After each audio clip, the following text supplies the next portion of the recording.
So my name is Quentin Hill. I'm the current chairman of the GLBTAU, which is the university's kind of main LGBT group on campus. I'm also the secretary of Delta Lambda Phi, which is the gay, bisexual, and progressive men's fraternity. And then I am also kind of serve as an LGBT liaison between the Obama campaign and the LGBT community on campus.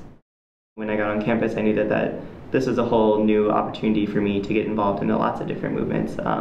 In a more supportive community than what I was used to in Eagle Grove. You know, I was a one-man band there and kind of spearheading everything on my own, so to come here and have a bigger community that's here to support me, I wanted to give my support back to that and really kind of be an advocate for all kinds of different social justice movements. And then by the time that this presidential election came around, I knew that it was going to be kind of a vast difference in ideologies.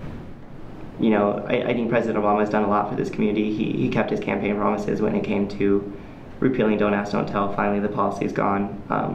He's also passed hospital visitation rights for same-sex couples. That's huge. So now I can go to a state like Alabama that doesn't accept my relationship, but if my partner was injured or had to be in the hospital, I could sit there with him. And that's just a human right to me. That's not even a gay right. That's a human right. We also saw President Obama come out and support marriage equality, the first sitting president ever to endorse marriage equality. You know, that just changes the whole tone of all of this. And I think that he knew there could be a big political backlash from that, and he decided not to play politics with people's lives. And I just think that's so commendable that that's the kind of person that I want to be our president. You know, our generation grew up reading about the civil rights movement in the 50s and the 60s of African Americans, and we look at that in the history book and like, why was this ever an issue?